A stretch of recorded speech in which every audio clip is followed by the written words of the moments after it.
할렐루야. 네. 지난주에는 저희가 누가복음을 봤습니다. 물론 다 본다는 것은 힘들었고 오늘 볼 만큼은 봤습니다. 오늘은 우리가 이제 요한복음을 보는데 아마 여러분 요한복음 그러면 여러분 나름대로 기대가 많으실 거예요. 그리고 그뿐 아니라 이미 요한복음을 어느 정도 봐서 많이 알고 계신 분도 있고 그냥 조금 아는 분도 있고 다 그럴 겁니다. 자, 다음 시간에는 제가 그 교제에 대해서 설명을 좀 할 거고요. 교제는 지금 안 보셔도 될 것 같습니다. 우리가 신앙생활 할 때 여러 가지 그 요인들이 있습니다. 영적으로 성장하지 못하는 그런 이유도 있는데 오늘 그 부분을 일단 먼저 잠시 보고 난 다음에 그리고 요한복음을 어떻게 강의할 건지 그 강의하는 그런 계획을 한번 여러분들에게 알려드리겠습니다. 자, 영적으로 성장하지 못하는 가장 큰 이유가 여러분은 뭐라고 생각하십니까? 하나님의 말씀을 얼마나 우리의 삶에서 신뢰하고 있는가에 대한 차이입니다. 여러분들이 예수 믿은 지 얼마나 되셨나요? 여러분이 아시잖아요. 교회를 나갔다고 해서 예수 믿은 건 아니지 않습니까? 그렇죠, 여러분? 어린아이가 어머니 따라 교회 나간다고 해서 저는 예수 믿었다고는 보지 않습니다. 교회는 나갔습니다. 그렇지만 예수를 믿는다는 것은 내가 예수님하고 나하고 인격적인 관계가 돼 있지 않는데 예수 믿는다는 것은 아니라고 봅니다. 어쨌든 교회는 나갔던 부분이죠. 그런데 영적으로 성장하지 못하는 가장 큰 이유는 결국은 우리가 하나님과의 나와의 관계고 그분이 하신 말씀을 내가 얼마나 신뢰를 했느냐 안 했냐 이 관계입니다. 하나님의 말씀을 신뢰하지 못하면 우리의 삶 가운데 좋은 일보다는 제가 말하는 좋은 일이라는 건 눈에 보이는 일이 아닙니다. 영적으로 좋은 일보다는 안 좋은 일이 훨씬 더 많이 일어나는데 그런 부분은 우리가 또 모르고 넘어갑니다. 육신의 눈에 가려져서 이게 좋은 게 좋은 거구나 이렇게 넘어가면서 내 주위를 보면서 내 주위의 형제 자매들 내 주위에 있는 집사님, 권사님들 신앙생활 어떻게 하나 저렇게 하는구나 나도 저렇게 하면 되겠구나. 기준이 뭐냐? 하나님의 말씀이 기준이 아니에요. 하나님께서 저에게 은혜를 주셔서 오래전에 주셨습니다. 제가 남들보다도 성경을 더 많이 사랑하는 면을 가지고 있는 것 같습니다. 그 부분은 뭐냐면은 정말 하나님의 말씀이 말씀대로 보는 훈련과 말씀대로 보면은 안 그런데 이상하게 사람들이 하나님의 말씀에 대해서 하나의 정보 그냥 한번 읽고 덮어놓고 앞에서 나오는 분 얘기를 듣는 게 설교다 이런 식으로 넘겨가니까 영적 성장이 굉장히 더디게 되었습니다. 자, 빌립보서 4장 9절 한번 다들 펴봤으면 좋겠습니다. 사도 바울이 감옥에 썼던 편지인데 빌립보서는 환희의 서신이라고 여러분이 잘 아시고 계실 겁니다. 자, 거기 보면은 빌립보서 4장 9절에 보면 너희는 내게 배우고 받고 듣고 본 바를 행하라. 그리하면 평강의 하나님이 너희와 함께 계시리라고 말하고 있습니다. 사도 바울이 빌립보 교인들에게 너희는 내게 배우라. 뭘 배워요? 말씀을 배우고 뭘 받아요? 말씀을 받고 뭘 들어요? 말씀을 듣고 영적 지식이 자라가는 겁니다. 이것이 안 된 분들은 여러분 그냥 교회 생활만 하신 거예요. 정말 하나님의 말씀을 배우고 말씀을 받고 말씀을 듣고 영적 지식이 자라갑니다. 어떤 분들은 이런 말 하는 분들이 있습니다. 하나님의 말씀인 지식만 알면 다냐고 저한테 물어보면 저는 그렇게 말하겠습니다. 물론 다는 아니지만 거의 다라고 얘기해도 과언이 아니라고 저는 얘기하고 싶습니다. 왜냐하면 신약 성경의 반을 쓴 사도 바울이 본인이 그렇게 고백합니다. 그는 예수님을 만나기 전 이미 구약 성경을 알았던 자입니다. 그런데 영적으로 보지 못했지만 구약 성경의 많은 부분을 암기했던 귀한 사람입니다. 그가 어느 날 하나님 은혜 가운데 다메섹에서 예수님을 만난 다음에 그는 이런 고백을 합니다. 내게 전에 유익했던 것들 그런 걸 다 내가 예수 그리스도를 아는 지식이 가장 고상하기 때문에 나는 다 배설물로 버린다고 했습니다. 그는 그의 고백대로 예수 그리스도를 아는 지식에 그의 모든 일생을 다 걸었습니다.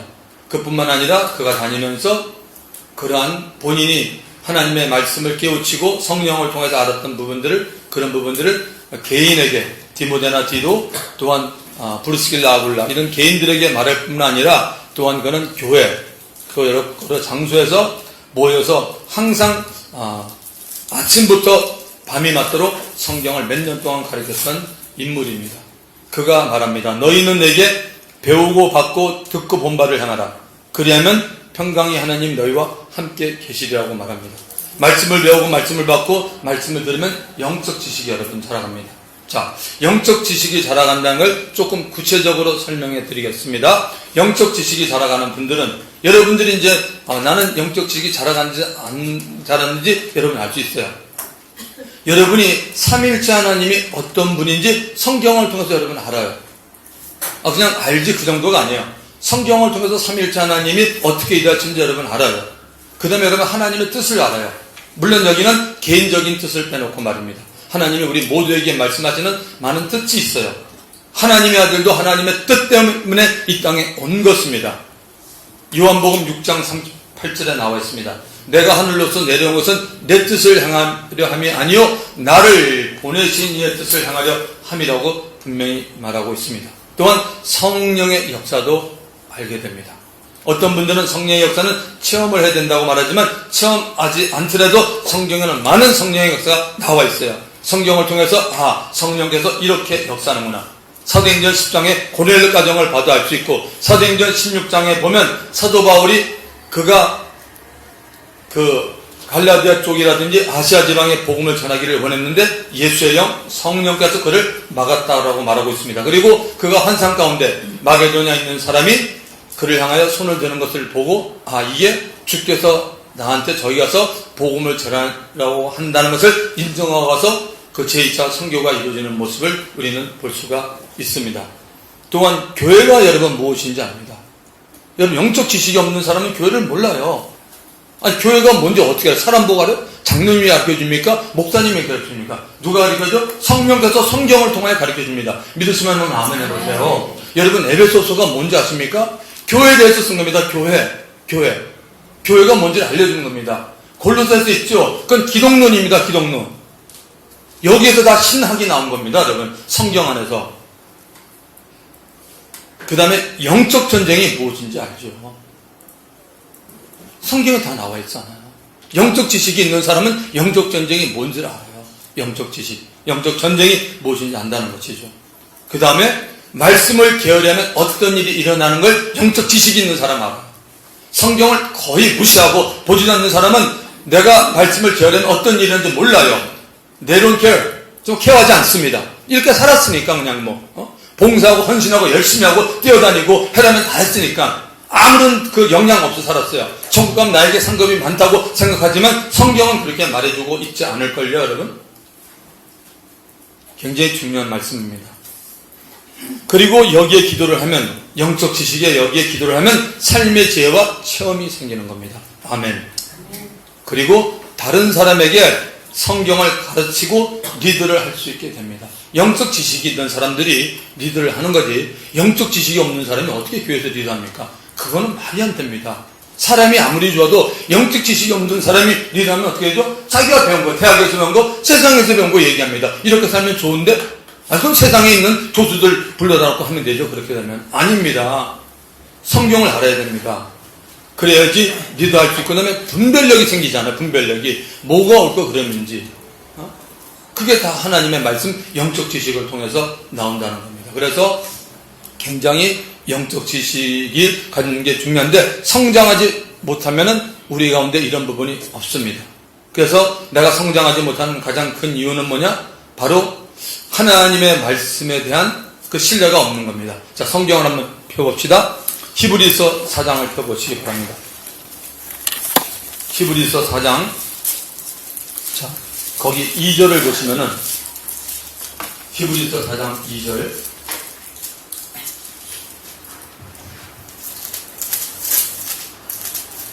히브리서 4장 2절을 보면은, 이렇게 말합니다. 그들과 같이 우리도 복음 전함을 받은 자이나, 들은 바 그 말씀을 들은 거예요. 말씀을 들었어요. 그 다음에 뭐라고 말씀하냐면 그들에게 유익하지 못한 것은 여러분들에게 유익하지 못한 것 나 아무에게 유익하지 못한 것은 듣는 자가 듣는 아무에게 내가 믿음과 결부시키지 아니합니다. 지금 여러분, 저는 지금 개정을 읽었는데 제가 늘 보는 개혁 한글에는 믿음과 화합하지 못했다고 봅니다. 믿음과 같이 하지 못했다는 겁니다. 믿음이 그만큼 중요하죠. 여러분, 예수 믿는 사람이 가장 불쌍한 게 뭐냐면 사랑 타령하지 마세요. 아니에요. 제일 불쌍한 게 뭐냐면 믿음 없는 사람이에요. 믿음 없으면 아무것도 못해요. 믿음이 없기 때문에 여러분 어떤 시간인데 모이는 때 늦게 나오는 겁니다. 내가 하나님을 믿고 하나님이 예배 시간에 정말 그 받으신다는 믿음 있는 사람은 나오는 거예요. 그렇지 않으면 예배 몇 시부터는 저희도 한번 생각해 보세요. 전부 형식이잖아요. 하나님에 대한 그 믿음이 정말 없는 거예요. 사람들이. 오죽하면 예수님께서 누가복음 18장 8절에서 내가 다시 이 땅에 오는 날 너희 가운데 믿음이 있는 자를 보겠냐고 주님이 말씀하셨어요. 저는 그렇게 봅니다. 주님이 오늘에도 오면 내일 오면 주님 볼 때 정말 성경에 많은 믿음 가진 자가 너무너무 이 땅에는 없어요.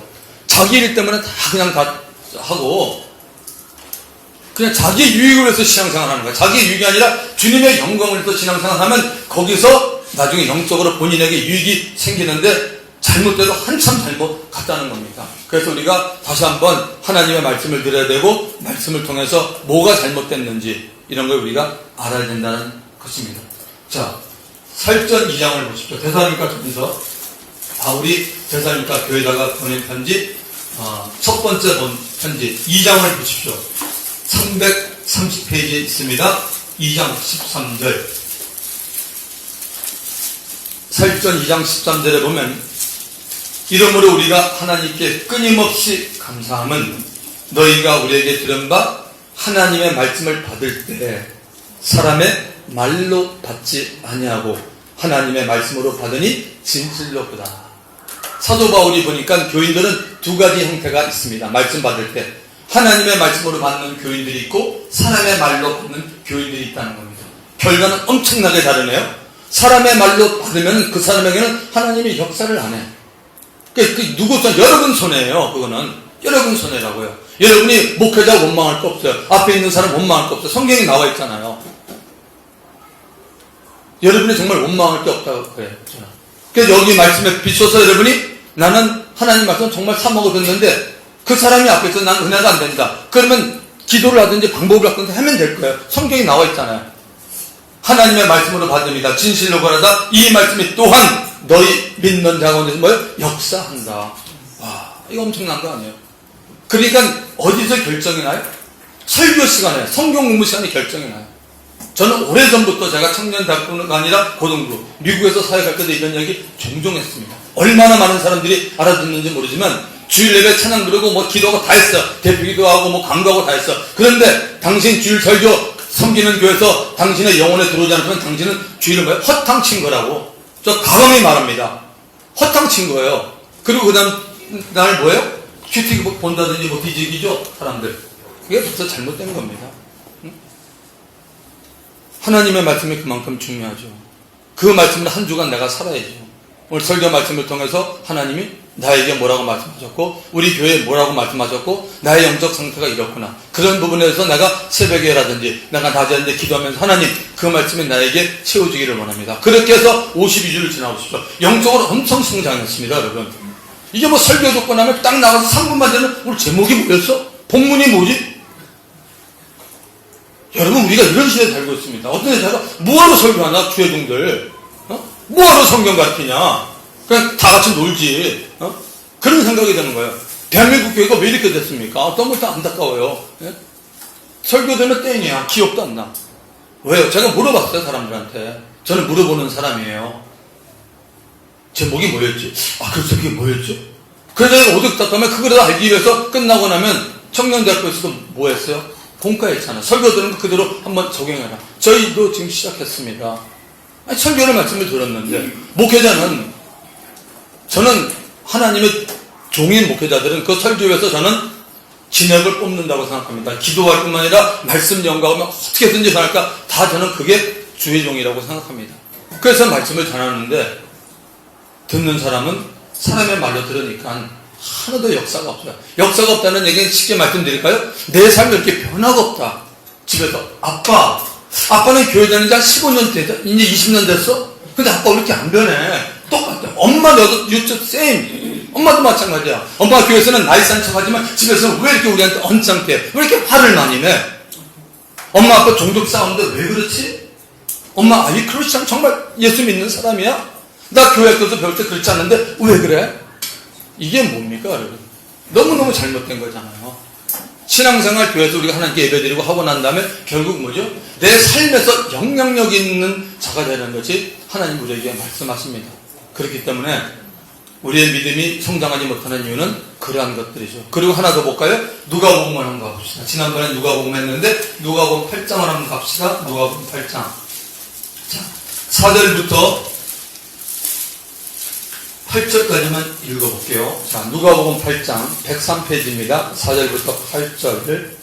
각 동네 사람들이 예수께로 나와 큰 무리를 이루니 예수께서 비유로 말씀하시되 씨를 뿌리는 자가 그 씨를 들어 나가서 뿌릴새 더러는 길가에 떨어짐에 밟히며 공중의 새들이 먹어버렸고 더러는 바위 위에 떨어짐에 싹이 났다가 습기가 없으므로 말랐고 더러는 가시떨기 속에 떨어짐에 가시가 함께 자라서 기운을 막았고 더러는 좋은 땅에 떨어짐에 나서 100배의 결실을 하였느니라. 이 말씀을 하시고 외치시되 들을 귀 있는 자는 들을지라고 예수님이 말씀했습니다. 그리고 9절부터 15절까지 이 부분을 설명합니다. 길가가 뭐고 돌짝밭이 뭐고 가시덤불이 뭐고 옥토가 뭔지 설명하고 있습니다. 이게 말씀 듣는 태도입니다. 그만큼 중요한 거죠. 여러분 하나님의 말씀을 들을 때 성령님은 우리 안에 계시기 때문에 성령님은 늘 우리 안에 계시죠. 근데 성령님이 인격을 가지고 계시기 때문에 우리가 성령님을 막을 때가 많이 있습니다. 사람들이 성령님을 무시할 때가 있어요. 성령님 탄식하십니다. 성령님을 근심시키지 말라고 에베소서 4장 30절에 분명히 말하고 있습니다. 예수 믿는 사람들이 두 가지는 정말 민감해야 돼요. 뭐에 센스티브해야 되냐면 여러분 성령님에 대해서 정말 이거는 뭐 너무너무 센스 좋아요. 성령님에 대해서 엄청 센스티브해야 돼요. 아멘. 성령님에 대해서 여러분 민감하셔야 돼요. 두 번째 먼저 죄에 대해서 민감해야 돼요. 크리스찬들이요. 죄에 대해서 민감하지 못하니까 죄를 짓고 또 버릇이 죄가 뭔지도 모르고 살아가는 거예요. 그러니까요 성령님이 민감하지 않고 죄에 민감하지 않으면 하나님 은혜 가운데 내가 비록 신분적으로 크리스찬이지만 천국 갑니다. 그렇지만 뭐죠? 이 땅에 사는 동안 누구의 많은 지배를 받아요? 악한 영들의 지배를 너무너무 많이 받고 사는 거예요. 성령이 민감하지 못하니까 죄에 민감하지 못하기 때문에 그렇습니다. 그래서 하나님의 말씀을 듣는 게 얼마나 중요하다고 예수님이 우리 가운데 비유로 얘기했어요. 여러분 영적 전쟁이 가장 많이 일어날 때가 언제냐면 지금 이때예요. 하나님의 말씀을 들을 때 설교 들을 때 가장 영적 전쟁이 치열하게 갑니다. 그래서 그냥 그런 얘기를 제가 설교 중에 좀 하고 그럽니다. 혹시 여러분 가운데 지금 말씀을 들으면서 갑자기 집에 생각이 나다든지 아들 생각이 나다든지 하여튼 지금 말씀하고 상관없는 야구가 어떻게 됐지? 뭐가 어떻게 됐지? 은행에 돈이 어떻게 됐지? 그거 생각하는 사람은 그냥 앉아있는 거예요. 주님 볼 때. 넌 그냥 앉아있구나. 왜? 주님 우리 마음속을 꿰뚫고 있습니다. 그러니까 뭐예요? 사단에게 다 뺏기고 난 다음에 뭐 안 되죠. 그리고 끝나고 난 다음에 미안하니까 목사님 은혜 받았습니다. 저도 말은 안 하지만요. 다 알고 있어요. 제가 미국에서 설교할 때 그 외친 게 있잖아요. 눈동자 보면 거의 안다. 이 사람이 정말 말씀을 듣고 있는지 한참 영적이냐면 슬슬 졸리기 시작해요. 그건 여러분이 하는 거 아니에요. 사단이 하는 겁니다. 어떤 사람은 그래요. 내가 잠을 못 자서 그게 큰 변명은 안 돼요. 왜 그런지 아니면요. 하나님이 특수한 방법으로 사도 바울도 마찬가지였고 하나님께서 아무리 피곤해도 어떤 데는 하나님께서 그 시간만은 눈을 띄워줍니다. 저도 그 체험을 많이 했어요. 저도 어떤 데는 정말 24시간 중에 2시간, 3시간씩 며칠을 그렇게 했는데도 눈이 이렇게 굉장히 투명할 때 있어요. 그리고 이제 그거 다 지나면 그냥 푹 쓰러지죠. 자죠. 그런 것처럼 하나님이 함께 하실 때는 좀 우리의 삶에 놀라운 일이 있습니다. 아멘. 그래서 말씀이 그만큼 여러분 중요한 것을 얘기했습니다. 영적으로 성장하지 못하는 그런 이유입니다. 영적으로 성장하지 못하면 늘 그 사람은 어린애 크리스찬입니다. 그래서 마귀나 그 다음에 잘못된 가르침을 전하는 자들이 그런 사람 붙잡습니다. 유혹합니다. 끌려갑니다. 그래서 분별도 많이 하셔야 된다는 것입니다. 자, 오늘 제가 여러분들에게 이제 계속적으로 요한복음에 대해서 얘기할 부분이 뭐냐면은 한번 들어보세요. 첫 번째는 각 복음서에 제가 그림을 그릴 겁니다. 그림을 그린다는 얘기는 거기에 대한 설명을 하겠죠. 마태복음, 마가복음, 누가복음, 요한복음. 특별히 요한복음에 대해서는 많은 부분을 얘기할 거고, 그 다음에 각 복음서의 1장을 제가 비교할 겁니다. 이제 오늘 할 겁니다. 제가 마가복음 중심으로 해서 사복음서가 1장이 굉장히 중요합니다. 처음 시작 어떻게 펼치냐 볼 때, 성경의 제자들이 이런 의도로 성경을 기록했구나, 그런 거 알 수가 있을 거고요. 그 다음에 진실로 이런 말이 요한복음에 하면 25번이 나옵니다. 그래서 그곳을 성경을 펴서 우리 함께 읽어보는 시간을 가질 겁니다. 또한 그리스도의 탄생, 그리고 죽으심, 십자가 사건이 굉장히 중요한데 이 사건에 대해서 사복음서 기자는 어떻게 조명하고 있는지를 우리가 한번 볼 겁니다. 그리고 요한복음 17장, 요한복음 17장은 예수님이 대제사장으로서 하나님 앞에 기도한 내용이 정확하게 나와 있습니다. 너무 중요합니다. 또한 유대인들은 절기를 많이 지키는데 요한복음에는 절기가 굉장히 많이 나옵니다. 그래서 유월절, 초막절, 오순절, 이런 절기에 대해서도 우리가 알 수 있는 만큼 좀 알았으면 좋겠어요. 또한 요한복음에 나와 있는 기적, 그 다음에 이적, 표적이라고 말합니다. sign, wonders and sign. 요한복음에 나와 있는 표적을 통해서 예수님이 하나님의 아들 그리스도임을 증거하고 있는데 그 얘기가 뭔지 한번 우리가 볼 겁니다. 또한 사복음서에 다 나오는 게 뭐냐면 오병이어 기적이 나오고 있는데요. 오병이어 기적이 나오고 있는데 이 오병이어 기적을 통한 요한복음의 해석은 굉장히 다릅니다.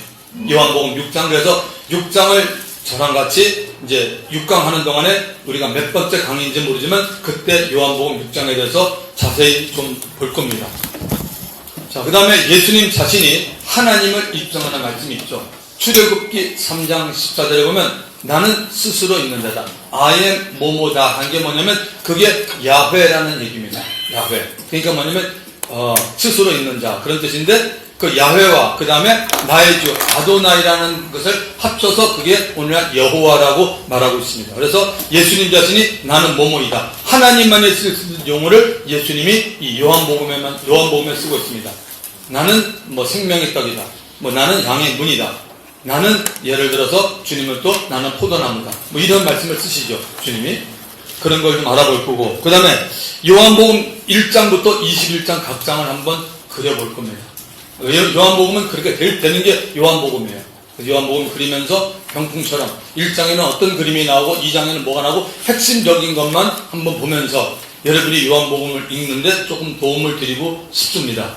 그 다음에 성령님에 대한 가르침이 요한복음에 나오고 있다는 사실입니다. 특별히 요한복음에서는 성령님을 보혜사, 바로 helper, 돕는 자라고 말하고 있는데 요한복음에서 말하고 있는 성령님에 대해서 우리가 좀 볼 겁니다. 또한 예수님 자신이 부활하신 후에 자신이 내가 하나님이다라는 것을 유님이 말씀합니다. 요한복음 20장 22절에 보면 숨을 내쉬며 가라사대 성령을 받으라. 이 모습은 창세기 2장 7절에 하나님이 흙으로 사람을 지으시고 생기를 불어넣어서 사람이 생명이 된 모습과 거의 똑같습니다. 근데 예수님이 죽으시고 부활하시고 난 다음에 이 말씀을 제자들 앞에 하는 내용입니다. 요한복음은 예수님이 하나님의 아들이라고 얘기했죠. 그 다음에 예수님의 제자가 되려면 어떻게 해야 되느냐, 이것을 요한복음에도 다루고 있습니다. 그 다음은 예수님이 하나님의 아들 곧 하나님을 입증하는 말을 주님이 얘기했습니다. 내가 왜 하나님의 아들이냐, 본인 얘기를 하지 않았어. 예수님이 세 가지 얘기를 합니다. 너희들 세례요한 맞지? 세례요한이 나에 대해서 증거하고, 근데 나는 세례요한의 증거를 사실 받기를 원치 않는다. 왜? 세례요한은 사람이지 않니? 나는 사람의 증거를 받을 필요가 없다, 받고 싶지 않다고 주님이 말씀합니다. 요한복음에 있어요. 그리고 주님이 내가 너희들 가운데 많은 기적을 베풀고 있지 않니? 그 기적을 통해서 너희가 내가 하나님의 아들, 하나님의 보내신 자를 알아. 만약 너희가 그렇게 인정하지 않으면 좋아. 그럼 그 일을 통해서 하나님이 나와 함께 하시고 내가 아버지 안에, 아버지께서 내 안에 계셔서 너희가 믿기를 바란다고 말합니다. 또 하나는 주님이 뭐라고 말씀하세요? 너희는 지금까지 아버지의 형상을 못 봤지 않니? 당연히 못 보죠. 어떻게 봐요? 예수님은 하나님과 같이 계셨던 분이니까 나는 봤고, 너희는 하나님의 음성을 못 들었지 않니? 나는 그의 음성과 나는 그의 형상을 봤다라고 하면서 이게 내가 하나님의 아들인 증거라고 얘기합니다. 합니다. 유대인들이 그때 이 얘기를 듣고 난 다음에 굉장히 화가 많이 나죠. 결국은 예수님을 막 죽이려고 합니다. 자, 또 우리가 요한복음에서 볼 수 있는 것은 예수님이 유대인들에게 뭐라고 말하냐면, 유대인들이 예수님과 변론을 하고 대화하다가 우리가 아브라함의 자손인데 우리가 한 번도 남에게 종이 된 적이 없는데 왜 우리를 종이라고 하냐 그러면서 얘기하는데 잘못됐죠. 그들은 다른 나라에 포로 잡혀간 적도 있는데도 엉뚱한 소리를 합니다. 그래서 예수님이 그들하고 대화하다가 너희는 너희 아비 뭐죠? 마귀에서 났다 그럽니다. 깜짝 놀랍니다 이들이. 그래서 요한복음 8장 44절에서 주님이 굉장히 44절을 읽으면 너무 중요한 말씀이에요. 그래서 주님이 말씀해 줍니다. 너희는 너희 아비 마귀에서 났으니 그는 처음부터 살인한 자고, 그리고 진리가 없으므로 진리에 서지 못하고 거짓을 말할 때마다 제 것을 말하니 이는 저가 거짓말장이요 거짓의 아비가 됩니다. 제가 신학교 가기 전에 오래전에 평신도 때 요한복음을 읽다가 이 말씀을 딱 보면서 아 그렇구나. 내가 다른 건 못해도 우리 아이들 남자애들 둘 키울 때 다른 건 내가 다 참고 용서하지만 거짓말은 아니고 이게 영적인 부분이구나. 기억하세요.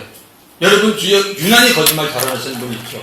그런 분들 여러분 담대하면 이를 용하고 그냥 대놓고 너 거짓말 그만해라고 말하든지, 아니면 여러분 기도하세요. 그 영이 붙으면 큰일입니다. 입만 벌리면 거짓말 갖다 붙이는데 그런 사람 다른 사람 죽이는 데 쓰임받아요.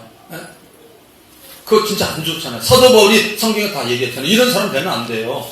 여러분이 본 것만 얘기해도 보지 않은 걸 얘기를 해요. 내 생각은 얘기하지 마십시오. 누구 죽이려고요. 네?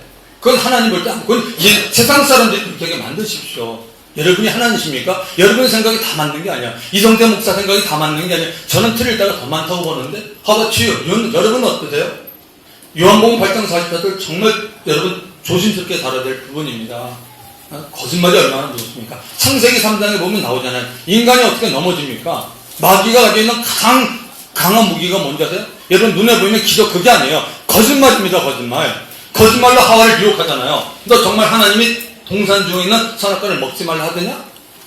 거짓말 하잖아요. 그리고 너 먹으면 눈이 밝아서 하나님같이 될 줄을 누가 알아요? 하나님 안다. 그런 얘기 전부 다 거짓말이잖아요. 그러니까 넘어가잖아요. 그러니까 여러분 말장이는 조심해야 돼요. 정말 그 주의 은혜 가운데 말을 잘하시는 분이 성령 충만하면 주님께 플러스인데, 이런 분들이 성령 충만하지 뭐죠? 마귀가 너무 좋아요. 땡큐. 그러니까 마귀가 너 말 잘하냐니? 너 그거 좀 이렇게 안 좋은데 써먹어라 그럴 거예요. 그래서 저는 항상 그런 걸 봐요. 제가 미국에서 사역할 때도 보면은 그런 분들 기도해요. 그러니까 아름답게 쓰임받으면 그거 이상 최고예요, 최고. 너무너무 좋은 거죠. 잠언서에 보면 그런 말이 있죠. 경우에 합당한 말은 은쟁반의 하루색에 금사가. 얼마나 멋있어요. 그 잠언서 25장 10절인가 11절에 나오잖아요. 경우에 합당한 말이 있다는 거죠. 참 말이 중요한 거예요. 그러니까 말을 함부로 뱉으면 뭐예요? 상처도 사람 많이 받잖아요.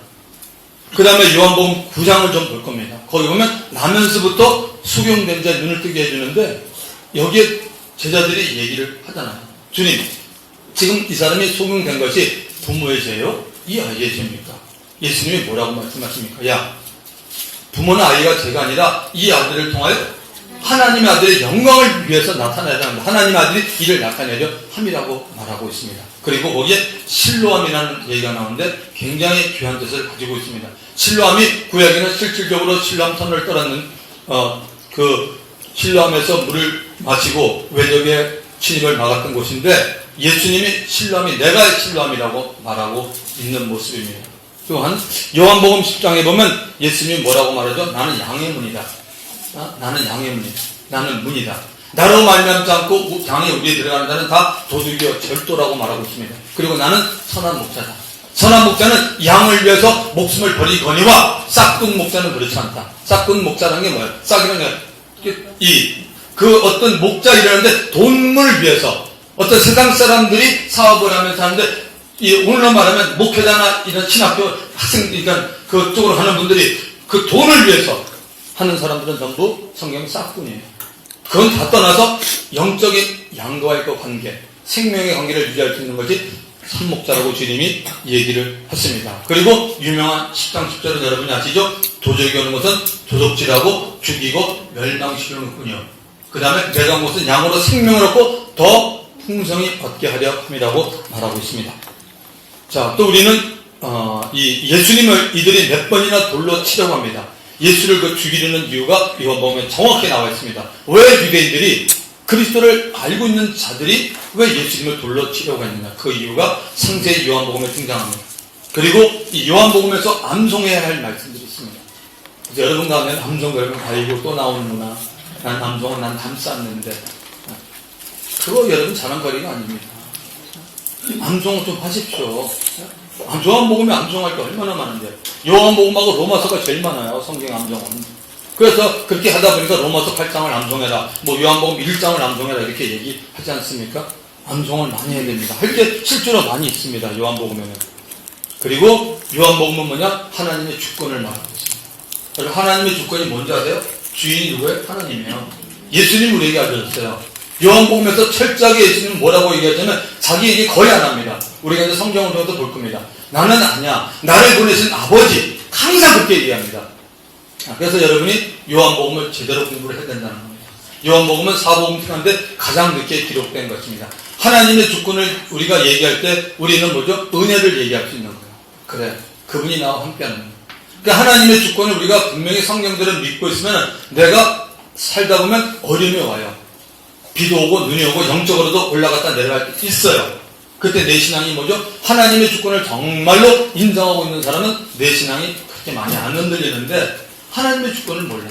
내가 예수 믿은 건데 뭐 내가 뭐 한 건데 그 사람 흔들려요. 당신은 흔들리게 돼 있습니다. 흔들리면 줄이면 안 되는데 같이 흔들리는 거예요. 그래서 반석되신 그리스도 말씀이 우리 가운데 있는 게 얼마나 중요한 것을 말합니다. 또한 요한복음 5장 39절 이 말씀을 한번 우리가 따로 봐야 될 말씀이에요. 예수님이 말씀하셨잖아. 너희가 성경에서 유대인들에게 너희가 성경에서 구약 성경에서 영성을 얻는 줄 생각하고 성경을 연구하거든요. 성경을 상고하거니 막 이 성경이 내게 대하여 증거한다고 그랬습니다. 할렐루야. 성경 전체가 뭐냐? 성경의 주인공은 메시아 그리스도 예수 자신이라고 얘기하고 있습니다. 또 요한복음은 뭐냐? 사람을 만나는 복음이에요. 요한복음 사람 만납니다. 요한복음 3장에 보면 누구를 만나요? 니고데모가 예수님이 밤에 찾아옵니다. 혼자 옵니다. 혼자 주님이 니고데모 앉혀놓고 성경 공부를 합니다. 뭐에 대해서? 모노겐, 거듭남에 대해서. 여러분, 처음에 여러분 성경을 남한테 가르치고 싶은 마음이 올 때 많은 사람 생각하지 마세요. 겸손히 주님처럼 한 사람을 가르치세요. 저도 옛날에 한 사람 가르쳤던 기억이 나요. 신학교거든요. 그런데 그 집이 굉장히 멀었어요. 차를 타고 가서 그분 만나서 그냥 기도하고 그냥 빵 사주고 아이스크림 사주면서 그냥 성경 같이 합시다. 그러면서 시작됐던 게 있고 그 몇 년 후에 저는 신학교를 가게 됐는데요. 어쨌든 이 사람을 만나는 복음입니다. 4장에 보면 수가성 여인을 만납니다. 남편 5이 있었던 여자를 만나서 그 공고한 심령 가운데 메시아가 알릴 예배에 대해서 알려주는 모습이 있죠. 요한복음 5장에 보면 베데스다 연못이 나옵니다. 베데스다라는 뜻은 바로 복의 집, 축복의 집이라는 뜻을 가지고 있는데 거기에는 많은 아픔을 가진 자들이 있어요. 정말 몸이 아프고 별병, 요즘 말하면 요즘 강력한 병이 에볼라입니까? 거기 있는 사람, 그 당시에 최고의 병들 다 거기 있었습니다. 그런데 거기에서 예수님 오시기 전에 하나님의 은혜 가운데 기적을 줬습니다. 가끔 천사들이 내려옵니다. 와서 뭐 하냐면 그 연못을 갖다가 이렇게 동하게 만듭니다. 그래서 물풀이라고 하시던 물이 막 그러는 거죠. 그때 그때 들어가야 돼. 그냥 물이라고 안 돼요. 그래서 우리에게 귀한 말씀이에요. 벌써 여러분이 이렇게 딱 들어보면 알잖아. 물은 말씀을 말하는구나. 말씀이 내 안에 움직일 때 기적은 일어나는 거야. 할렐루야. 맞아요. 여러분. 예수 믿는다고 기적이 일어나는 거 아니에요. 그렇게 말한 적 없어요. 믿을 때, 예수 믿고 난 다음에 그분이 준 말씀을 내가 믿을 때 기적을 보는 거예요. 내 말이 너희가 믿으면 하나님의 영광을 보리라 하지 않느냐. 할렐루야.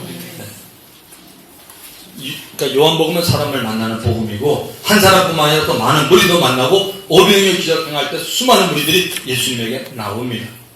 또 예수님의 제자들을 만나고 또 그 제자가 제자들을 만나고 빌립이 자기 친구 나다나엘을 예수님께 데려오고 또 헬라 사람들이 어느 날 와가지고 야 소문을 듣자니까 예수가 대단하신 분이라며 우린 잘 모르지만 예수 한번 만나게 좀 해달라. 명절날 찾아옵니다. 요한복음 12장 23절에 예수님께서 이제 인자가 하나님의 영광을 얻을 때가 왔다라고 말합니다. 그때 그 빌립이 헬라 사람들을 바로 예수님께 데려가지 않고 한 사람을 통과합니다. 누구죠? 안드레가 있습니다. 안드레. 야, 저분들이 예수님을 이렇게 만나고 싶다는데 어떻게? 그랬더니 안드레가, 성경에 나오지 않지만 안드레를 만납니다. 그러고 난 다음에 안드레가 빌립과 함께 예수님을 만나는 부분을 볼 수 있습니다. 이런 부분도 영적인 우리에게 가르침이 그 안에 있다는 것이죠. 자, 요한복음 2장에 가나 혼인잔치가 나옵니다. 그리고 가나에 또 한 사건이 나오는 게 요한복음 4장 46절부터 54절에 보면 왕의 신하를 갖다가 고치는 사건이 나와요. 말씀을 통해서 고쳐줍니다. 요한복음 2장도 말씀으로 기적을 행했습니다. 어머니 마리아가 저가 뭐라고 말한 너희가 그대로 행하라. 큰 결례를 위한 6독이 있는데 거기다가 물을 가득 채워라. 갖다 주어라. 그래서 연회장은 모르지만 물을 떠다 준 하인은 안다 그랬습니다. 우리가 체험하는 건 뭐냐? 모든 사람이 체험하는 거 아니에요. 모든 사람이 은혜 받는 건 아니에요. 사실은 오늘 여기 한 30분 왔는데 제 마음가짐에는 진짜 한 분이라도 제대로 여러분이 말씀을 통해서 예수 만났으면 좋겠어요. 저는 한 사람이라도 그러면 하나님 너무 좋아하실 것 같아요. 한 사람이라도 그냥 왔다 그냥 막 이런 거 들었어. 목사님 그거 어떻게 알았지? 뭐 이렇게 가는 거 별로고요. 한 사람이라도 정말 말씀으로 깨지고 그래 그렇구나 이렇게 알고 왔으면 좋겠다는 겁니다. 그리고 마지막으로 가늠하다가 현장에 잡힌 여인이 요한복음에만 나오죠. 요한복음 8장 1절부터 11절. 그리고 예수님이 대화하다가 땅바닥에다 두 번 글 씻었는데 그게 무슨 행동이냐. 그런 걸 보면서 우리가 좀 요한복음을 이렇게 고찰해 봤으면 좋겠다고 생각을 하고 있습니다. 자, 그러면 각 복음서의 그림을 그리고 각 복음서의 1장을 한번 좀 보도록 하겠습니다. 제가 2강할 때 여러분이 가지고 계신 그 교재에 대해서 한번 설명을 하고 할 테니까 여러분이 필요에 따라 적었으면 될 것 같습니다.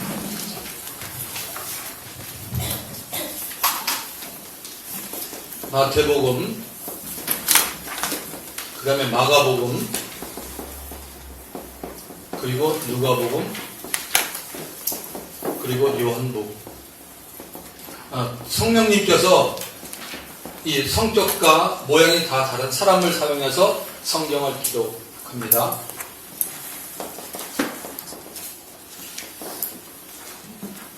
자, 마태복음의 저자는 마태입니다. 마태고 예수님의 제자입니다. 예수님의 12제자 가운데 한 사람이죠. 자, 마가복음은 예수님의 제자가 아니라 베드로의 제자입니다. 베드로의 수제자입니다. 누가복음은 바울, 사도 바울이죠. 우리가 다른 사람보다도 바울 할 때 자꾸 사도 넣는 게 바울이 사실은 예수님의 12제자가 아니었잖아. 그리고 담에색에서 개인적으로 주님을 만나고 주님께 사도권을 받았기 때문에 항상 그는 편지 보내서 사도 바울, 나 사도는 항상 그 사도권을 주장했던 분이에요. 그래서 바울의 제자. 대단했던 분이죠. 누가는 병원 의사였고 지난번에 봤죠. 누가는 바울이 감옥에 들어갈 때 같이 들어갔습니다. 바울의 거의 수발을 들었던 사람입니다. 왜 그렇게 했을까요? 바울을 통해서 뭔가가 얻는 게 있으니까 그렇게 했잖아요. 영적인 은혜가 있으니까 따라갔던 거겠죠. 자, 요한복음은 요한이라는 이름이 몇 번 등장하는데 예수님의 12제자입니다. 여기도. 예수님의 12제자. 가운데 막내라고 보면 됩니다. 나이가 가장 어렸던 요한, 사도 요한이라고 합니다. 세례 요한이기 때문에 사도 요한이라고 말하죠. 자, 마태는 그야말로 이 편지를 쓰면 대상이 있어요. 누구한테 썼냐 이 편지를. 이거는 전부 유대인. 유대인 그러면 우리는 뭘 생각해야 돼요? 유대인들은 벌써 율법, 그 다음에 관습, 전통, 지금도 마찬가지예요. 이런 사람을 통해서 예수님이 뭐예요? 그리스도다. 너희들이 찾는 그리스도라고 설명하려니까 마태 입장에서는 어떻게 돼요? 구약 성경을 많이 인용을 할 수밖에 없는 거예요. 이런 것만 여러분이 알아도 성경을 보는 눈이 열리기 시작합니다. 그렇구나. 자, 마가복음은 베드로의 수제자인데 마가복음은 유대인이 아닌 그냥 이방 사람들.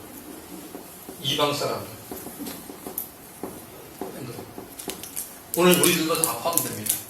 자, 이방 사람들한테 기록을 하고요. 좀 이따가 더 볼 거고요. 누가복음은 이방 사람이지만 누가복음에 나와요. 데오빌로라는 한 인물이 나와요.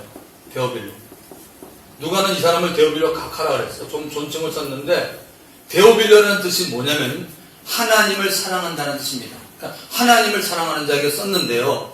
이 데오빌로가 이미 누가복음에 기록된 누가가 이 사람에게 이 편지를 쓰면서 뭐라고 얘기하냐면 이 사람은 이미 성경을 알았던 사람이에요. 예수님을 알았어요. 그런데 뭐예요? 더 자세하게, 중요한 거예요. 더 자세하게 알려주는 게 뭐냐? 이게 바로 누가복음이에요.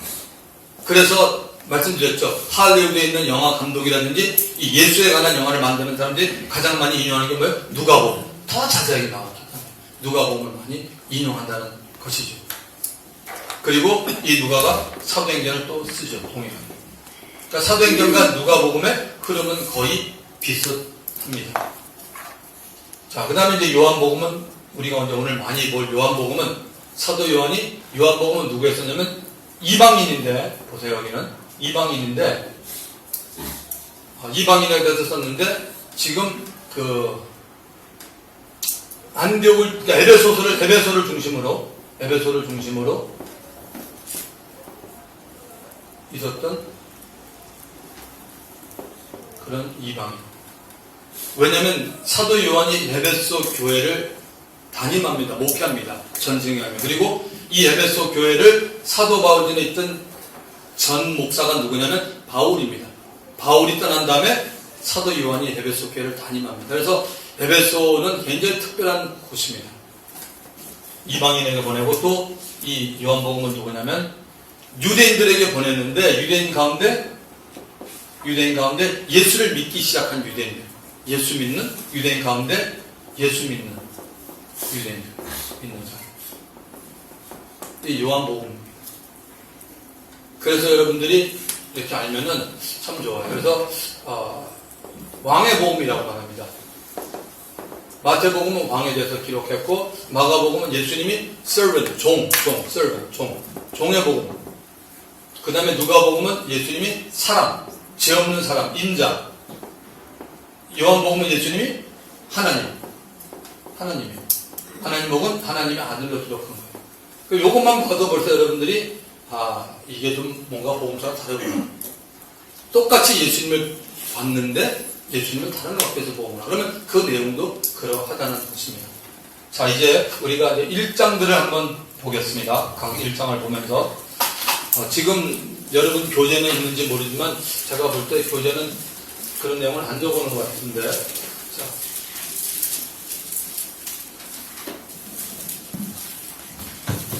움직입니다. 이제. 자, 제가 지금 하나만 7편에 남겨놓습니다. 뭘 남겨놔요? 마가복음을 남겨놓습니다. 마가복음. 성경이 제일 먼저 기록된 게 마가복음이에요. 그리고 마가복음을 통해서 아무래도 먼저 나와 있으니까 이제 참고가 된 거예요. 레퍼런스. 그래서 마가복음이 참고가 되는데 마가복음 참고를 해서 각 복음서가 이제 기록이 됩니다. 그러려면은 우리가 이 마가복음에 있는 그 내용들을 좀 우리가 알면은 참 도움이 될 것 같아요.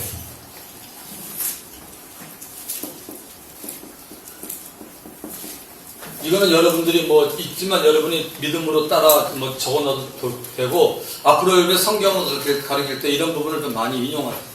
여기 성경을 많이 보신 분도 계세요. 성경이 뭐 진짜 굉장히 많이 보신 분도 계신데 뭐 확실히 아는 내용인지 모르겠지만 마가복음 1장 1절은 하나님의 아들 예수 그리스도 복음의 시작이라고 분명히 나온 거죠. 하나님의 아들 예수 그리스도 복음의 시작이다. 마가복음은 하나님의 아들 예수 그리스도에서 얘기하는 거예요. 하나님의 아들 예수 그리스도 복음의 시작이다. 그 복음이 바로 하나님의 아들 예수가 복음이라는 얘기죠. 자, 마가복음 1장 2절부터 8절까지는 이 세례 요한에 대해서 얘기합니다. 예수님보다도 6개월 먼저 오신 그 세례 요한에 대해서 설명하고 있습니다. 세례 요한이 뭐 어떤 사람이냐, 그리고 구약에서 세례 요한에 대해서 얘기하고 있는 부분을 인용하면서 세례 요한에 대해서 얘기합니다. 자, 여러분이 잊지 말아야 될 것은 마가복음은 이방 사람에게 이야기하기 때문에 구약 성경을 의도적으로 많이 쓰지 않습니다. 모르니까. 뭐 구약을 전혀 모르는데 뭘 알아요? 예수 믿으면 구원 받는데 그겁니다. 그래서 이렇게 쓰고. 그 다음에 세 번째, 지금 마가복음 제가 1장을 다 볼 겁니다. 마가복음 1장 9절부터 11절까지는 여기는 예수님이 세례 요한에게 세례받는 장면입니다. 세례 요한에게 주님이 침례, 우리가 물세례 그러죠? 침례 장면이 있어요. 그때 하늘에서 소리가 나서 이는 내 사랑하는 아들이요 내 기뻐하는 자라는 것을 봤습니다. 자, 그리고 마가복음 1장 12절부터 13절 12절에는 예수님이 세례받고 난 다음에 성령께서 예수님을 광야로 몹니다. 그래서 바로 광야에서 40일 있으면서 40일 금식까지 있으면서 마귀에게 시험을 받습니다. 마귀에게 유혹을 받는 거예요. 이 장면이 등장합니다. 자, 편의상 제가 좀 위로 좀 올라가겠습니다. 자, 마가복음 1장 14절에는 중요한 말씀이 나옵니다. 세례 요한이 잡힙니다. 세례 요한이 잡히고 난 다음에 예수님의 사역이 이루어집니다. 여러분은 성경을 펴놓고 보세요. 저는 지금 안 보고 지금 얘기하니까 틀릴 수도 있어요. 뭐 제 기억력이 그렇게 대단한 게 아니라 성령께서 저에게 기억을 주셔서 하는 거니까. 세례 요한이 잡힙니다. 잡히니까 이제는 본격적으로 예수 그리스도의 사역이 시작됩니다. 예수님이 사역을 합니다. 자, 그리고 마가복음 1장 15절 참 중요하죠. 마가복음 1장 15절 이 한 절의 말씀을 가지고 나온 그 책들이 있습니다. 여러분이 그 서점에 가가지고 이 말씀을 가지고 책을 찾아보면 나옵니다. 하나님 나라가 가까웠으니 회개하고 복음을 믿어라. 때가 차고 가까웠으니 회개하고 복음을 믿어라. 그죠?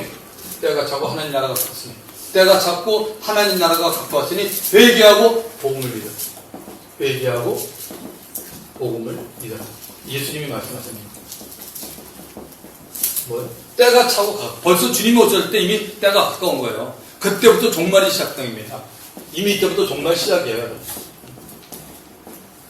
2000년 전부터 종말은 시작이 된 거예요. 그런데 베드로후서 3장 8절 9절을 통해서 죽게는 하루가 1000년 같고 1000년이 하루 같다는 이 사실을 너희가 잊지 말라고 말합니다. 그러니까 절대 성경을 볼 때 내 상식으로 보는 자체는 이미 틀린 거예요. 기도하면서 성령님 깨닫게 해서 위에 하나님의 마음으로 깨달아야지 성경이 눈에 열리는 겁니다. 자, 그리고 마가복음 1장 16절부터 20절까지는 예수님이 이제 사람을 부릅니다. 콜링합니다. 제자들을 부릅니다. 제자들을 부르는데 여기서는 제자들 부르고 주님이 네 사람만 부르는 장면이 나와요.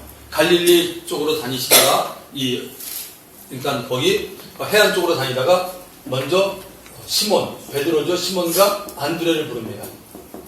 이들이 그러니까 고기를 잡고 있다고 부르고 그 다음에 야고보와 요한을 부릅니다. 야고보와 요한. 이들은 이 요한이 바로 성경을 기록한 요한복음을 기록한 사도 요한이 됩니다. 여기는 형제들인데 다 친했던 사람들이죠. 이들도 어부였습니다. 다 어부를 부릅니다. 이들은 수선하다가 그물을 이렇게 마음을 고치고 있다가 주님이 부르십니다. 자, 그리고 난 다음에 마가복음 1장 21절부터 28절에는 예수님이 가브나움이라는 회당에 들어갔습니다. 가브나움 회당에 들어가서 주님이 거기서 이렇게 가르칩니다. 티칭합니다. 가르치는데 놀란 일이 있어요. 거기에 듣는 사람 가운데 귀신 들리는 자가 있었어요. 그래서 그가 막 듣다가 막 발악을 합니다. 나는 당신이 누군가 하나님의 거룩한 자입니다 하면서 예수님의 신분을 얘기합니다. 그러니까 예수님이 그들에게 잠잠하고 나오라 그러고 예수님이 그리스도인 것을 갖다가 말함을 허락지 않습니다. 영계에서는 아는 거죠. 근데 인간은 죄로 말미암아 눈이 가렸기 때문에 하나님의 아들 메시아를 알아보지 못합니다. 예수님이 귀신에게 나에 대해서 말하는 걸 잠잠하라는 거예요. 왜? 주님이 제자들에게 받아야 될 때는 언제냐? 마태복음 16장 13절부터 20절에 나오는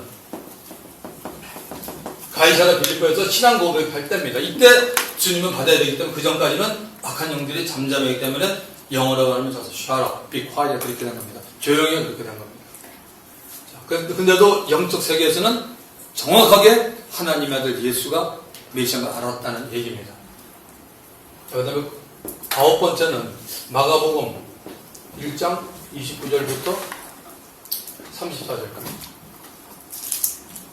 예수님이 그 시몬 그 안드레와 베드로의 그 장모 집에 주님이 신방을 갔습니다.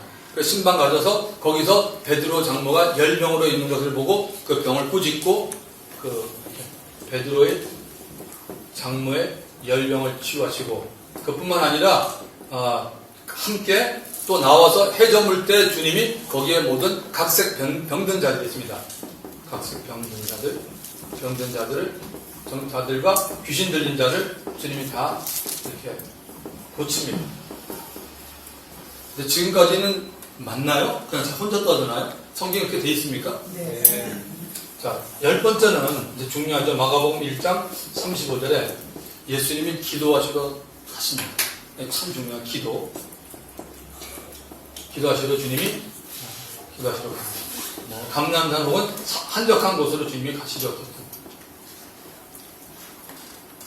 기도가 그만큼 중요한 거죠. 이런 사역을 하고 난 다음에 사역을 지금 했잖아요. 그 다음에 주님이 하는 건 사람께 영광 받는 게 아니라 조용히 주님은 하나님 아버지 앞에 기도하시러 갑니다.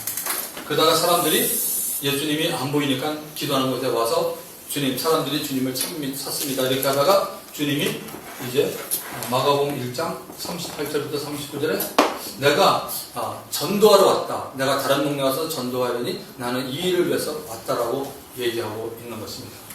그리고 마지막 12번 마가복음 1장 40절부터 45절까지는 한 나병 환자, 눈등병 환자가 예수님께 나옵니다. 나병 환자. 예수님께 나와서 말씀하죠. 예수님, 제 병을 고쳐주십시오. 제가 깨끗한 받기를 원합니다. 그러니까 주님이 원하시면 고칠 수 있다고 말하니까 주님이 그래 나 원하는데 그래서 깨끗한 받습니다. 자, 여기서 알려주는 건 그걸로만 끝나는 게 아니라 주님은 뭐라고 말씀하시냐면 너 나의 몸을 제사장에 가서 네 몸을 보여. 그리고 모세가 명한 대로 예물을 드려. 그렇게 합니다. 그리고 난 다음에 왜?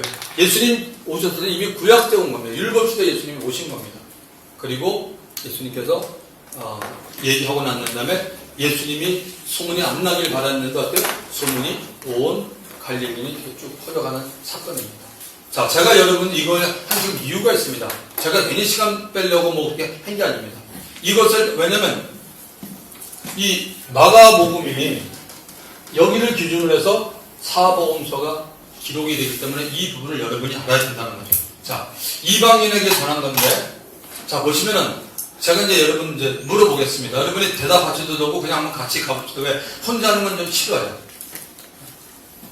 자, 뭐냐면은, 지금 마가복음 1장을 통해서 여러분들, 예수님의 탄생에 대해서 있어, 없어요? 없잖아요. 마가복음은 없어요. 탄생이 없어요. 예수님이 태어난 것에 대해서 전혀 없어요. 마가복음. 자, 그런데 마태복음에 보면 마태복음 1장에는 마가복음 1장하고 너무 많이 다릅니다. 왕의 복음인데 마태복음 1장에는 예수님의 계보가 나옵니다. 예수님의 탄생이 나와 있습니다. 아브라함과 다윗의 자손 예수 그리스도의 세계라. 아브라함이 이삭을 낳고 이삭은 야곱을 낳고 야곱은 유다와 그의 형제를 낳고 유다는 다말에게서 베레스와 세라를 낳고 베레스는 헤스론을 낳고 헤스론은 람을 낳고 이렇게 쭉 나옵니다. 그리고 예수님이 이 땅에 오시는 탄생, 예수님이 온다는 거죠. 예수님이 태어난 것을 말하고 있는데 그 라인을 쭉 우리들에게 얘기하고 있습니다. 자, 그리고 난 다음에 예수님 탄생이고 2장에 가보면 마태복음 2장입니다. 마태복음 2장에 보면 동방에 있는 박사들이 별을 보고 따라와요. 그러니까 하나님께서는 어떤 그 시대 때 하나님의 영광과 필요를 위해서 하나님이 일을 하시는 거예요. 오늘 이제 또 문제는 뭐냐면 물론 저 자신에도 조금 그런 면이 있지만 사람들이 환상을 보고 꿈을 보는 것에 대해서 오늘 또 이 너무 지식교를 다니까 전부 인정을 안 하는데 그건 전 성경적이지 않습니다. 제가 어저께 성경을 보다가 깜짝 놀랐던 부분이 있는데 하나님께서 계속적으로 환상을 주고 꿈도 주신다는 겁니다. 자, 제가 아마 여러분들이 그 부분을 아셨는지 모르지만 누가복음에 나오죠. 그 가브리엘 천사가 갈릴리 나사렛에 와서 마리아에게 네가 앞으로 하나님의 지극히 크신 능력이 너에게 임해서 네가 바로 하나님의 아들을 낳는다, 잉태한다 그랬더니 마리아가 내가 사내를 알지 못하는데 어떻게 이런 일이 있으리요 이렇게 얘기를 합니다. 하고 난 다음에 자, 요셉의 입장이 한번 돼요. 여기 남자분들 계시잖아요. 여러분이 어떤 분하고 결혼하려고 했어요. 약혼한 거예요, 말하면. 그런데 유대인의 그 법은 뭐냐면 약혼했지만 1년 동안은 같은 방을 쓰지 않습니다. 같이 자지 않는다는 얘기죠. 그런데 어느 날 보니까 와이프가 점점 배가 불러오는 거예요. 여러분 같으면 결혼을 합니까? 결혼 못하죠. 물어보죠. 뭐야 이거 도대체? 말도 안 된다 그러는 거죠. 말도 안 되는 거죠. 유대인의 법은 불살라 질러줘요. 죽이죠. 유대인도 과거 그랬죠. 대단했죠. 근데 성경의 엄연히 그렇게 기록합니다. 그렇다면 요셉의 입장에 대해서는 요셉이 성경에 보면 어떻게 됐어요? 요셉이 다 이해하고 받아들입니다. 그러면 요셉을 누가 이해시켰어요? 네? 좀 얘기해 보세요. 네, 꿈. 네, 꿈. 제가 그 꿈 천사입니다. 근데 놀랍게도 요셉이 계속 꿈을 꿉니다. 얼마나 꿈을 많이 꾸는지 아세요? 성경 한번 열어봅시다. 저도 요번에 알았어요. 깜짝 놀랐어요. 그냥 알았는데 자세히는 몰랐죠. 마태복음 1장을 펴보세요. 너무 놀랐어요. 어저께 성경 보다가.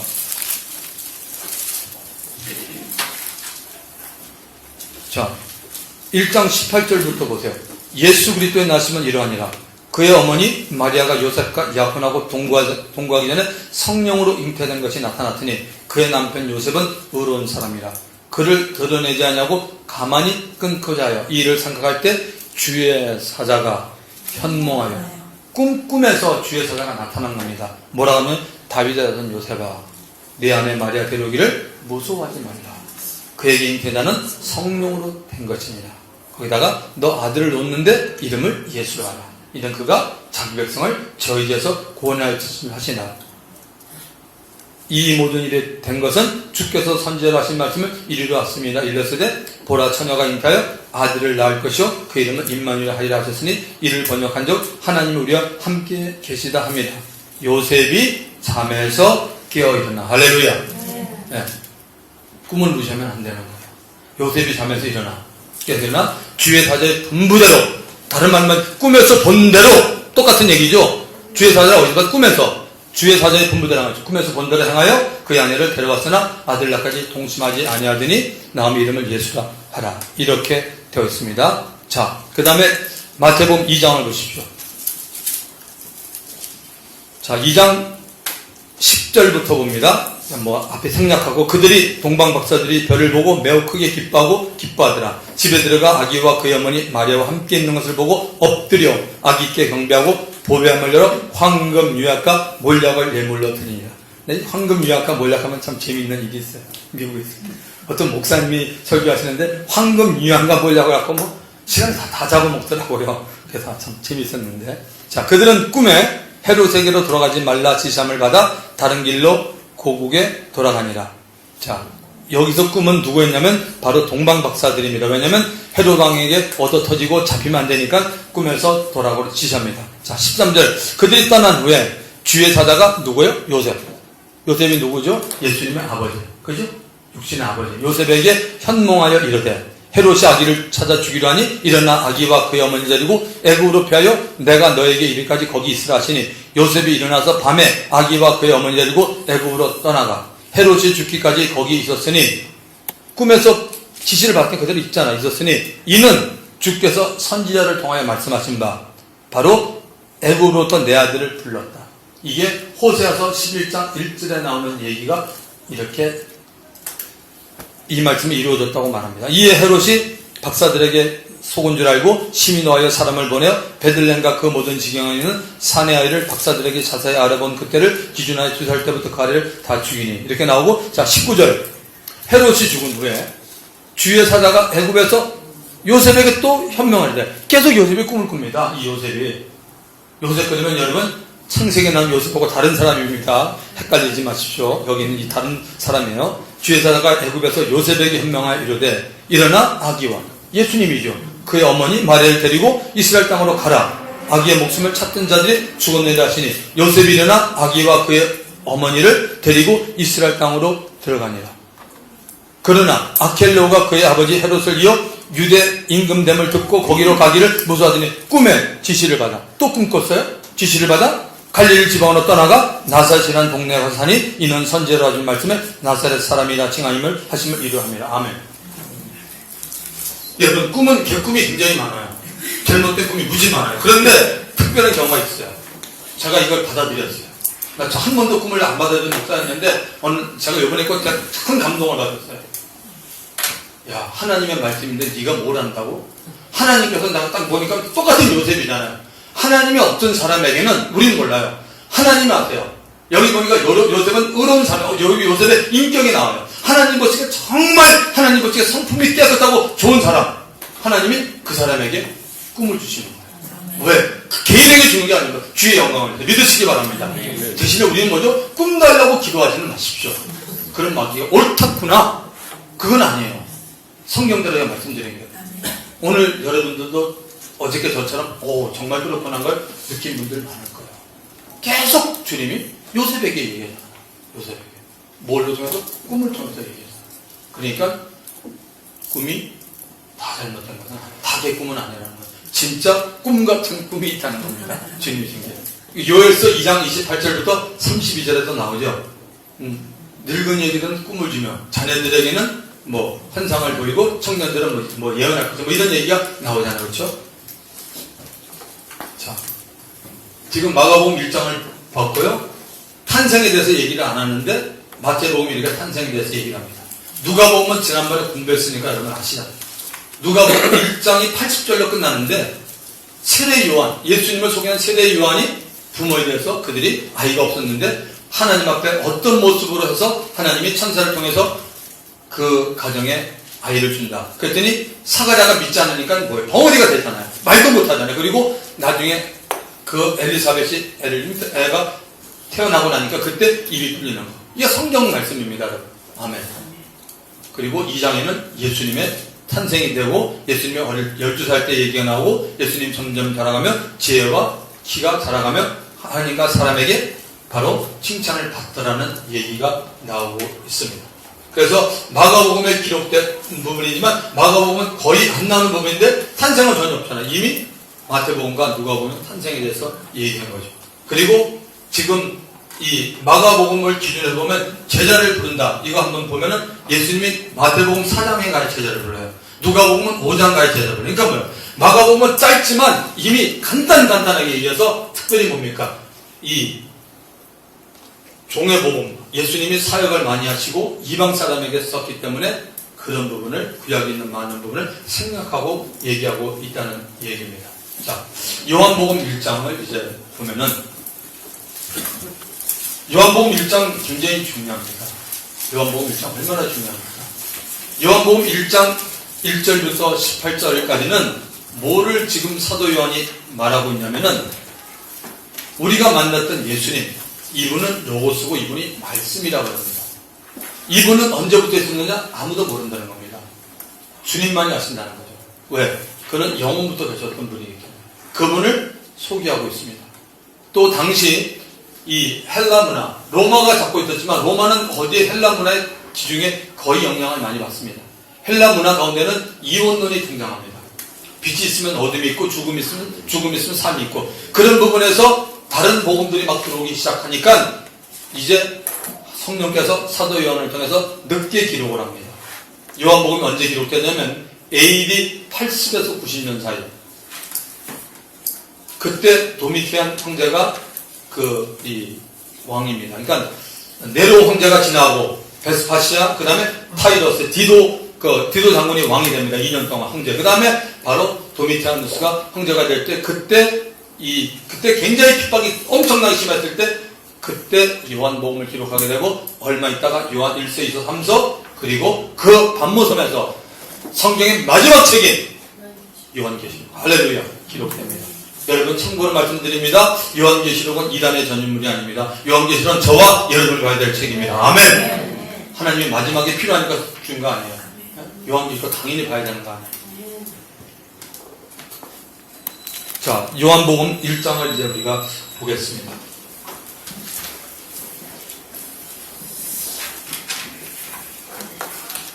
이제 다음 시간부터는 여기 병우가 이거 치워줘도 돼요. 네.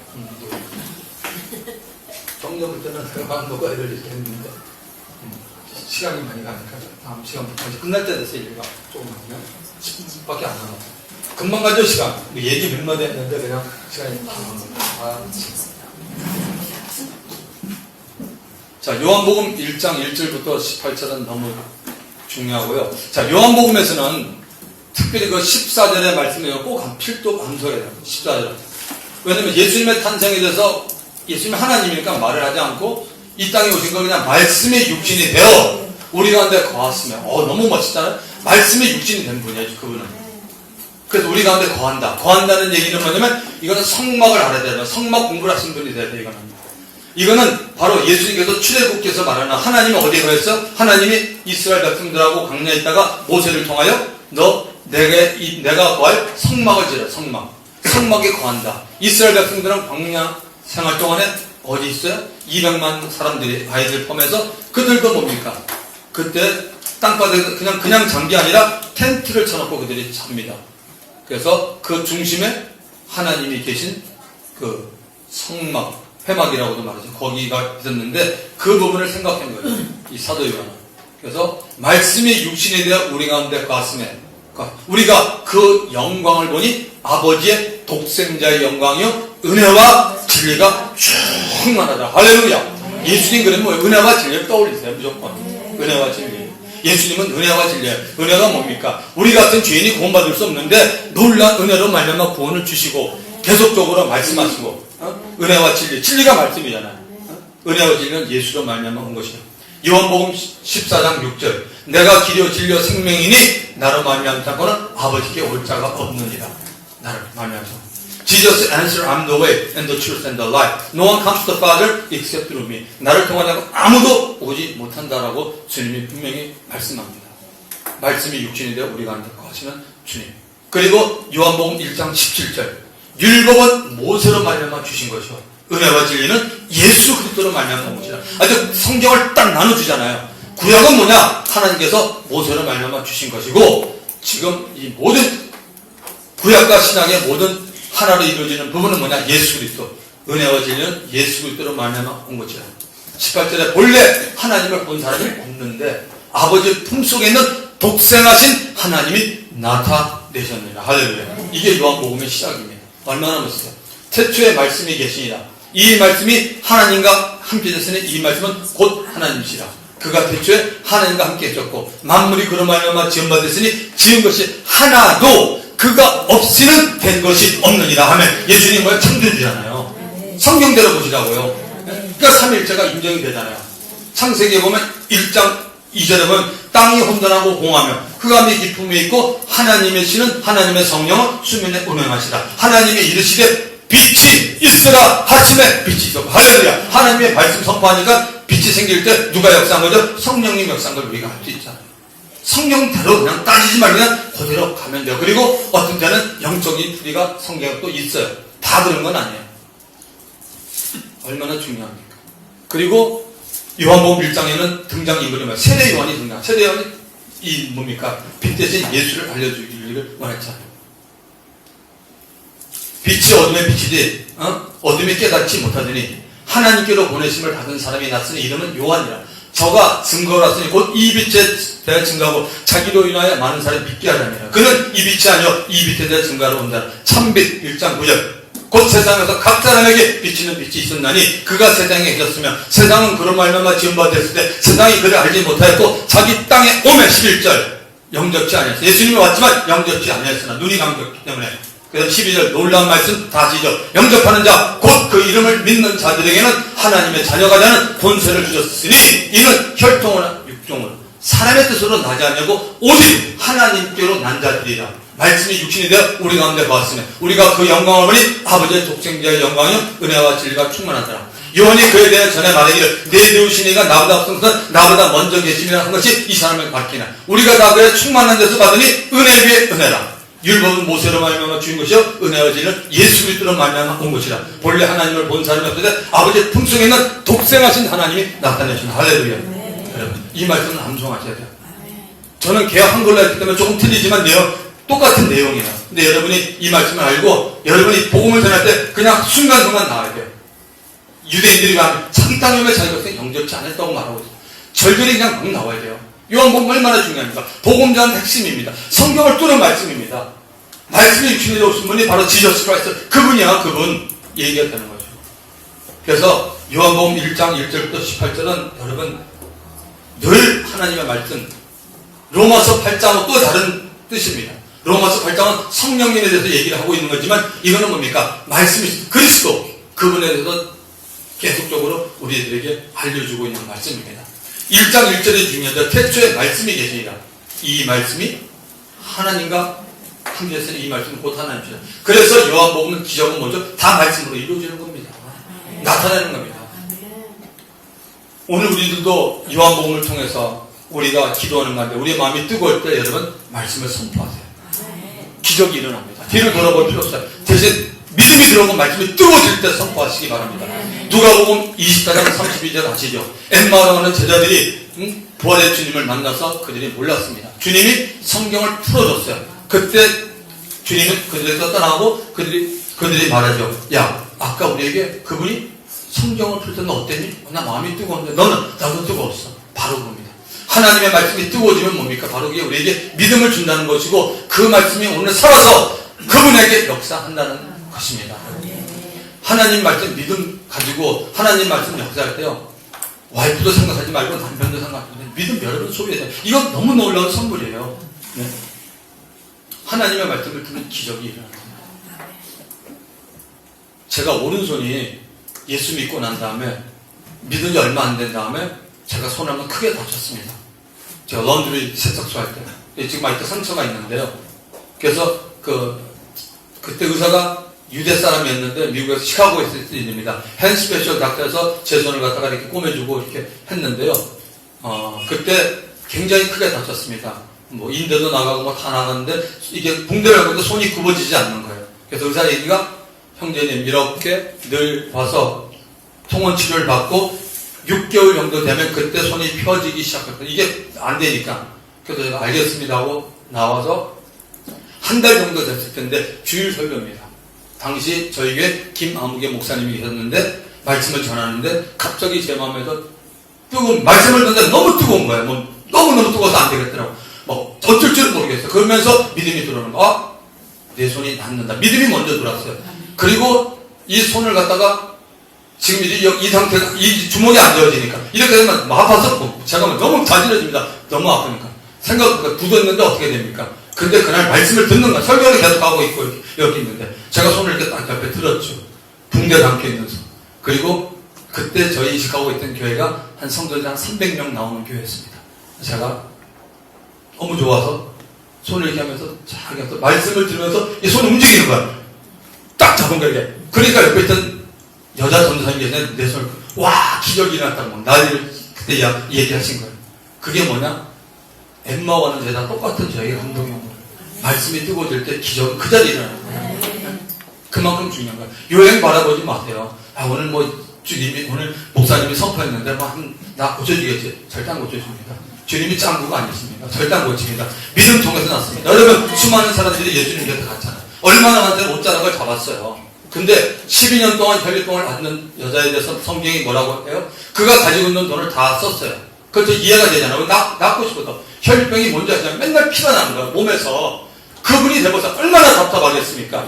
그래서 뭐 좋은 양이 한이 다 찾아갔죠. 약이랑 약 먹고 몽땅 다 돈을 다 썼는데도 낳지 않고 더 중요하다고 성경은 말하고 있습니다. 그런데 그가 들었습니다. 듣는 게 이만큼 중요합니다. 누구에 대해서 들었어? 지저스 크라이스트. 예수에 대한 소문을 들었습니다. 근데 이미 마음에 내가 그분을 가서 만나면 낫겠다는 믿음을 갖고 나간 거예요. 그냥 나간 게 아닙니다. 그리고 사람들 하는데 인상예 같이 많은데 뚫고 들어가지고 그 믿음이 이미 있었으니까 가서 예수님 옷자락을 만났어요. 그때 예수님이 얘기하시잖아요.